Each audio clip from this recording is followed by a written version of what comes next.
Hey everyone, welcome to Raj economics and commerce classes. मैं हूं नीरज कुमार और आज मैं आप लोगों के बीच एक बड़ा ही इंपॉर्टेंट वीडियो लेकर के आया हूं, क्योंकि आज से मैं शुरू कर रहा हूं एक नए सीरीज।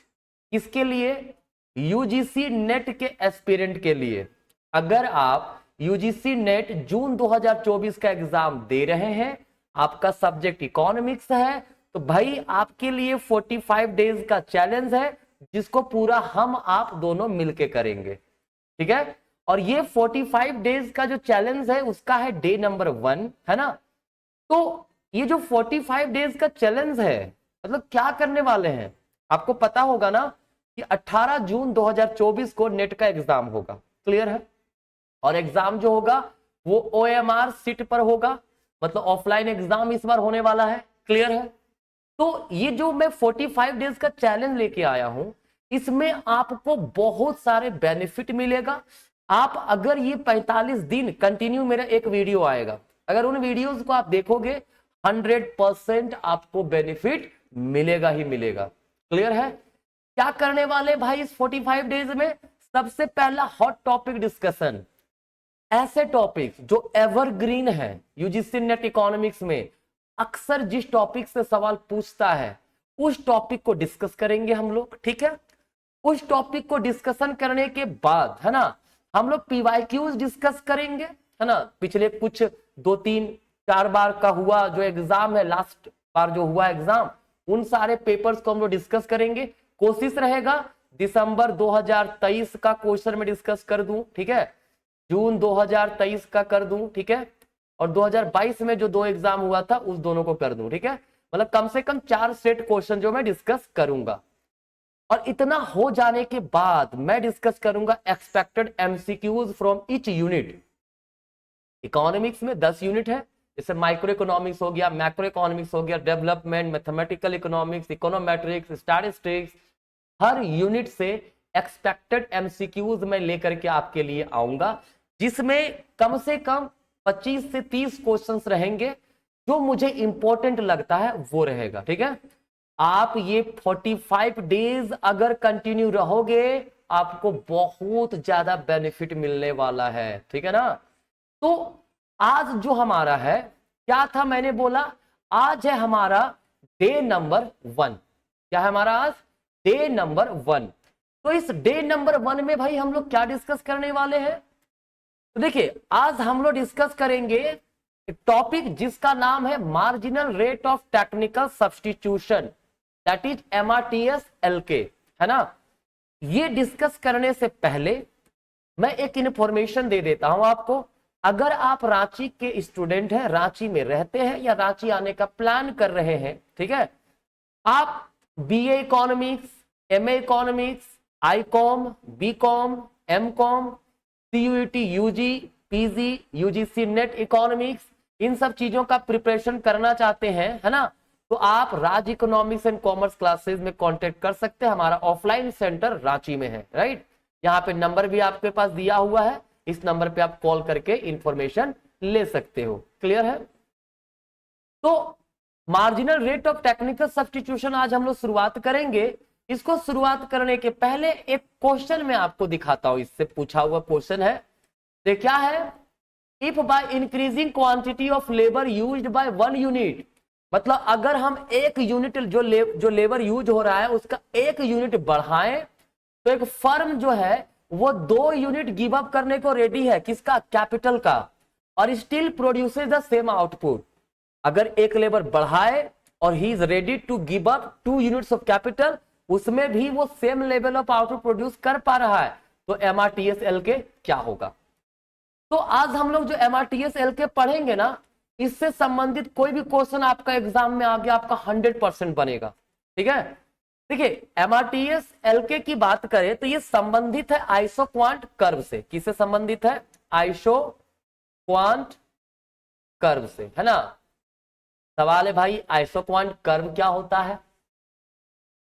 जब हम बात करेंगे आइसोक्वांट कर्व की, है ना, तो आइसोक्वांट कर्व होता है कि it's a graphical representation of various combination of 2 factors by which a firm can produce equal level of output। है ना। जैसे मान लीजिए एक फर्म लेबर और कैपिटल लगाया हुआ है ना।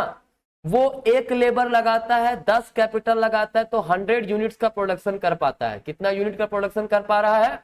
100 यूनिट। अगर वो लेबर 2 कर दिया, एक से बढ़ा के 2 किया, और वो कैपिटल का घटा के 6 कर दिया, तब भी वो 100 यूनिट प्रोड्यूस कर पा रहा है। 3 पर यहां 3, तब भी 100 यूनिट्स। लेबर कर दिया 4, कैपिटल हो गया हमारा, कैपिटल मान लीजिए यहां पे हो गया 1, कैपिटल कितना हो गया 1, तब भी 100 यूनिट्स का प्रोडक्शन कर पा रहा है। ठीक है, तो हमने क्या देखा? This is combination A, combination B, combination C, combination D. किसी भी कॉम्बिनेशन पर हम गए, equal level of output produce हो रहा है ना, तो इसका जो ग्राफिकल रिप्रेजेंटेशन होगा वो क्या कहलाएगा? आइसोक्वान कर्व। ठीक है, देखिए इसको डायग्राम से दिखाया हुआ हूं मैं। देखिए जब वो लेबर का 1 यूनिट लगा रहा था और कैपिटल का 10 यूनिट्स, ठीक है ना, लेबर का 1 यूनिट, कैपिटल 10 यूनिट, तब वो 100 यूनिट प्रोड्यूस कर पा रहा था, कॉम्बिनेशन ए था। अब क्या हुआ? अब जब लेबर 1 से बढ़ा के 2 किया, तो कैपिटल का 6 प्रोड्यूस करने लगा, यहां पर भी 100 यूनिट प्रोड्यूस कर पा रहा है। 3 पे गया तो इसका भी 3 है ना, यहां पर भी 100 यूनिट्स। लेबर का 4, कैपिटल का 1 गया, तब भी 100 यूनिट्स का प्रोडक्शन कर पा रहा है। ठीक है ना, मतलब क्या देख रहे हैं?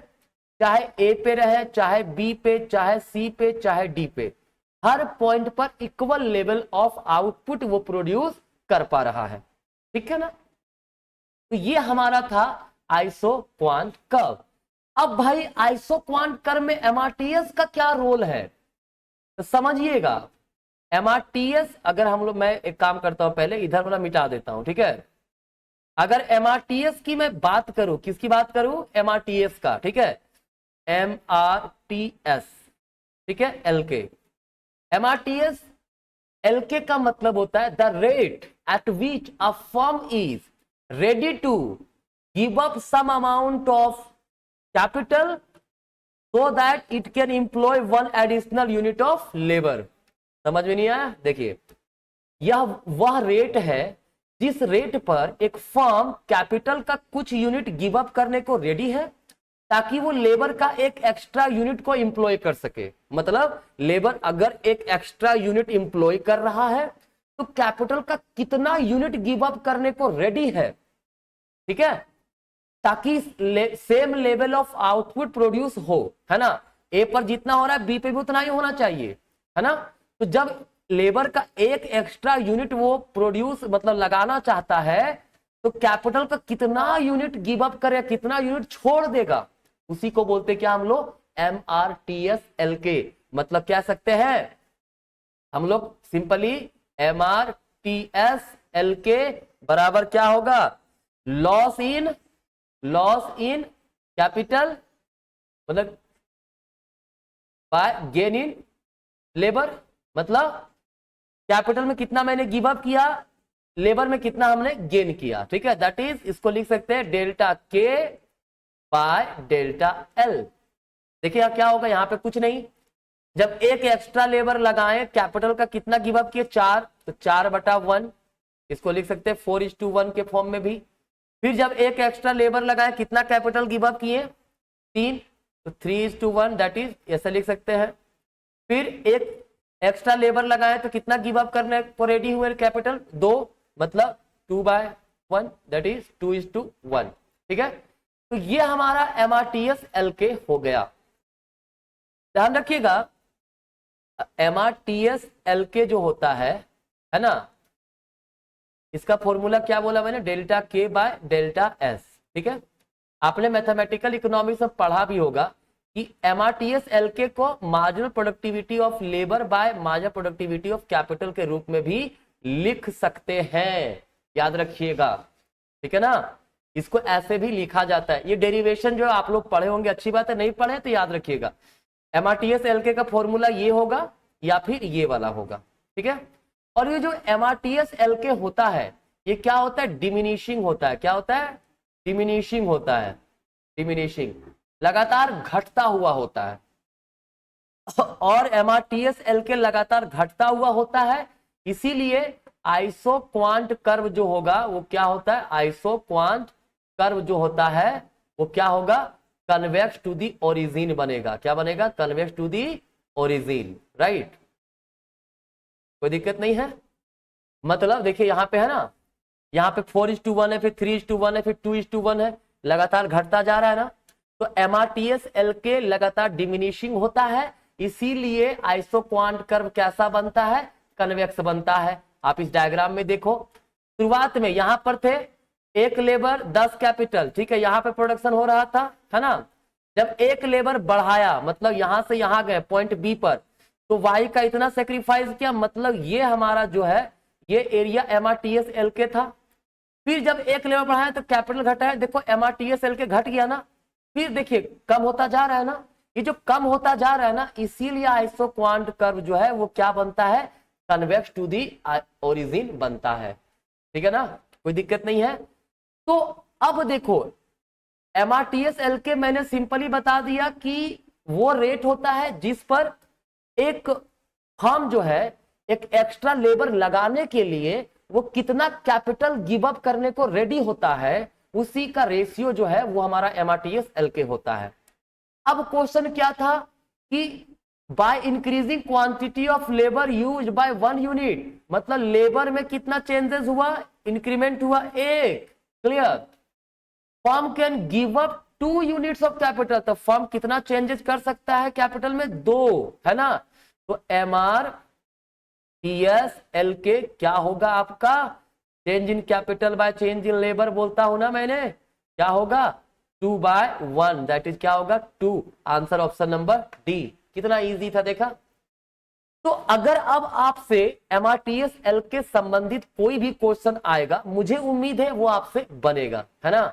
तो यही था आपका डे 1, बड़ा छोटा वीडियो था आज का, लेकिन फ्रॉम द नेक्स्ट डे 2 जो रहेगा वहां से कोई भी टॉपिक मैं डिटेल डिस्कशन करूंगा, और बहुत इंपॉर्टेंट टॉपिक डिस्कस करने वाला हूं। आपको पता है PYQ डिस्कस करने वाला हूं, एक्सपेक्टेड क्वेश्चन डिस्कस करने वाला हूं, तो कृपया do not miss this series, ठीक है ना। तो आज का यहीं तक रहेगा, मिलेंगे नेक्स्ट वीडियो में, तब तक के लिए आप सभी को धन्यवाद।